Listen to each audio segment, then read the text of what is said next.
السلام. اليوم راح نتحدث حول مباراتين، مباراة ريال مدريد وريال مايوركا، وايضا مباراة السيتي وتوتنهام. الفيديو راح يكون مقسم، ما تنساش الاشتراك تفعيل زر الجرس دعم هذه القناة. وخلونا نبدأ بأول مباراة وهي ريال مدريد وريال مايوركا. سقوط آخر لريال مدريد، سقوط مفاجئ للملكي أمام ريال مايوركا. صراحة ريال مدريد دخل إلى هذه المباراة وهو يعاني من كثير من المشاكل فوق المشاكل الأساسية اللي تحدثنا عنها في فيديو منفصل تجدونه في الوصف أو تجدونه فوق في الآي. فالمشاكل اللي صادفها ريال مدريد في هذه المباراة بالذات هو أول شيء إصابة الحارس الأساسي كورتوا في الإحماء قبل المباراة. الشيء الثاني غياب كريم بنزيما اللي هو أيضا مصاب، اللي أصبح كريم بنزيما لما يحضر كريم بنزيما يحضر ريال مدريد، لما يغيب بنزيما يغيب ريال مدريد. وايضا تحس ان انشلوتي كان يفكر بشكل كبير في الموندياليتو، في كاس العالم للانديه الذي يقام الان في المغرب. يفكر في مباراه الاهلي، اذا تجاوزها يفكر في مباراه فلامينكو او الهلال. وراح نتحدث عن ما قبل مباراه ريال مدريد والاهلي ان شاء الله بعد هذا الفيديو. والبطوله هذه مهمه جدا لريال مدريد، يحاول انه يفوز على الاقل بلقب هذا الموسم في ظل خلينا نقول المشاكل التي يعاني منها ريال مدريد واللي لخصناها في فيديو منفصل كما تحدثنا. فالتشكيلة خلت أيضا من كروس ومودريتش لأسباب فنية كما قلنا ليريحهم للموندياليتو. والتشكيلة كانت أو التشكيلة اللي دخل بها ريال مدريد كانت هي 4-3-3 مقابل التشكيلة اللي دخل بها ريال مايوركا اللي كانت هي 5-4-1. فريال مايوركا حاول أنه يخرج أو داخل المباراة وهو يريد أنه يخرج على الأقل بتعادل، ولكن لعب على بعض الكرات، لعب على بعض الفرص اللي كان منها هدية من ناتشو صراحة الذي لا يسأل على الهدف لأنه كان يريد خلينا نقول إخراج الكرة، ولكن أيضا كان هناك سوء تمركز من الحارس. وأيضا هي غلطة فالفيردي اللي كان هو أقرب للاعب اللي قام بالعرضية، فكان المفروض أنه ما يخليش يقوم بالعرضية. ولكن لما نرجع إلى ريال مدريد كان غائب بشكل كبير في الوسط، وأيضا كان يحتاج إلى النجاعة الهجومية. صراحة لما نتحدث عن فينيسيوس قدم كل شيء فينيسيوس في هذه المباراة، كان يتحرك وكان إلى حد ما، ولكن غياب بنزيما صار يأثر على فينيسيوس بشكل كبير، يأثر على قرارات فينيسيوس، يأثر على طريقة لعب فينيسيوس، لأن تناغم والكيمستري اللي ما بين فينيسيوس وما بين بنزيما صراحة أصبحت جميلة جدا ورائعة. فلما يغيب فينيسيوس ممكن يتأثر بنزيما، ولما يغيب بنزيما يتأثر أيضا فينيسيوس. وكما قلنا غياب بنزيما كان مؤثر بشكل كبير في الشق الهجومي لريال مدريد. أيضا غياب مودريتش وكروز كان مؤثر بشكل كبير في الخط الوسط، خط وسط ريال مدريد.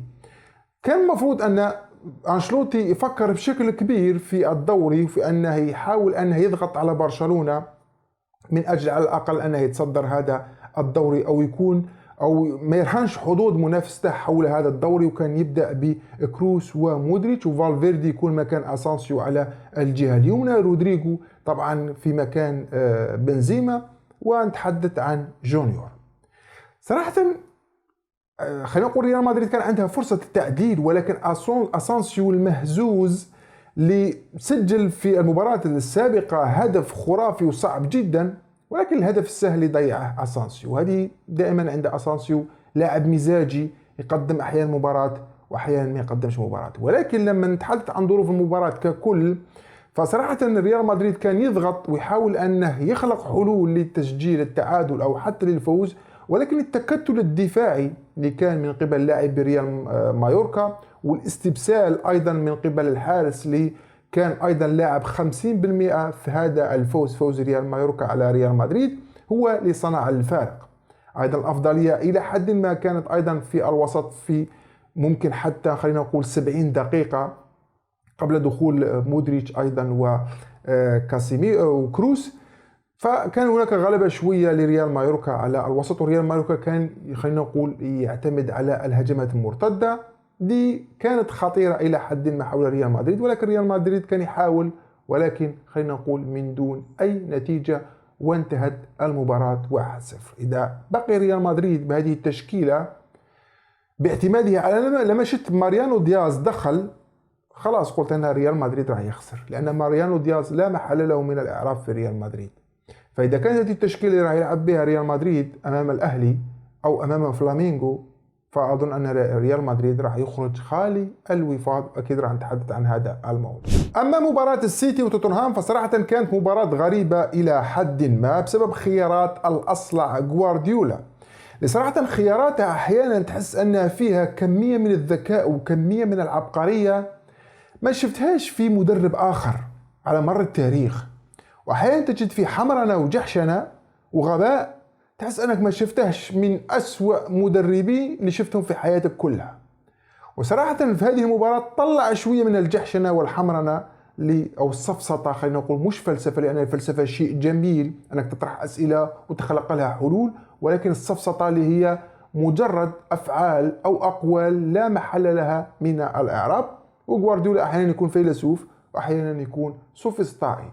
طبعا توتنهام في ملعبها هي عقدة بالنسبة لغوارديولا. غوارديولا لحد الآن لم يفز على توتنهام في ملعبها ولا حتى تعادل على حسب الإحصائيات. ولكن أيضا لما نشوف طريقة لعب ريال أو توتنهام سيتي أمام توتنهام، نشوف أنها كانت إلى حد ما تحس أن غوارديولا مستسهل توتنهام. أنا فزت عليك المرة السابقة ب4-2، هذه المرة أيضا راح ألعب نفس التشكيلة وأفوز عليك ب4-0. فقراراته وتشكيلته من البداية كانت سيئة بدخولها على الورق بالتشكيلة 4-4-2، التشكيلة ما كانش يلعب بها أو ما يلعبش بها غوارديولا بالشكل الجيد. في توتنهام كانت التشكيلة هي 3-4-2-1. صراحة تشكيلة توتنهام كانت جميلة جدا ورائعة وأيضا واقعية. التكتل الدفاعي مع اللعب على المرتدات مع الاستثمار في سرعة سلوفسكي وسون، سرعتهم وتحركاتهم وتحركات وتمركز الهجومي الجيد لكين كان يلعب عليه خلينا نقول توتنهام.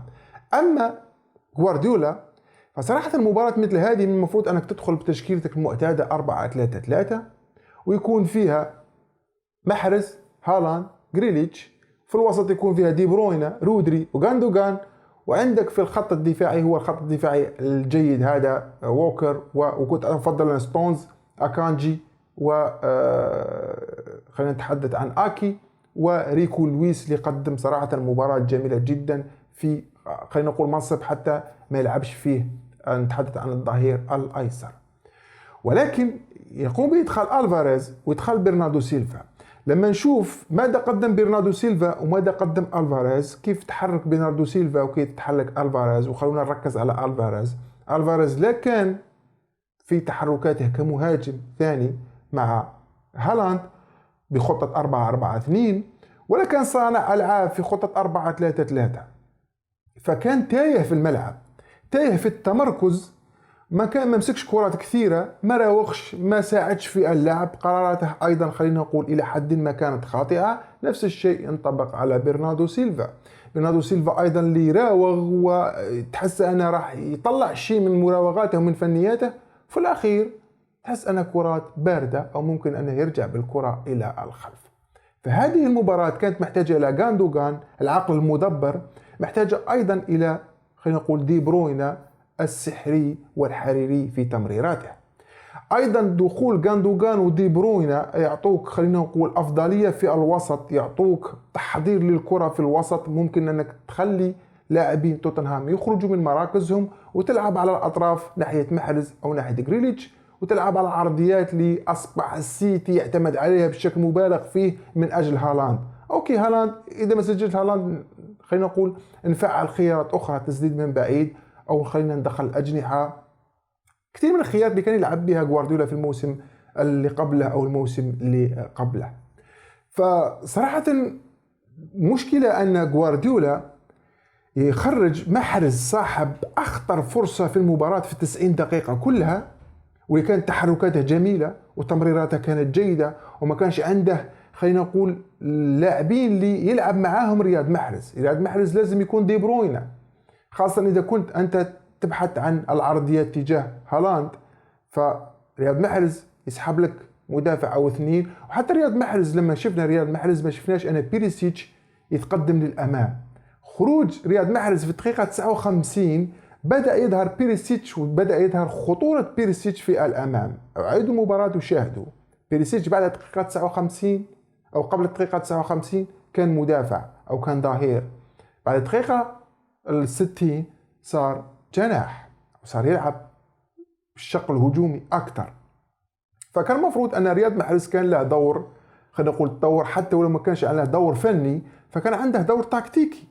فكان المفروض أنك تخرج ألفاريز وتخرج برناردو سيلفا وتدخل دي بروينا وتدخل غاندوغان، تدخل بتشكيلة مفروض أنك تدخل بها أمام وولفرهامبتون، أمام ساوثهامبتون، أمام مش عارف أنا فولهام، مش أمام توتنهام.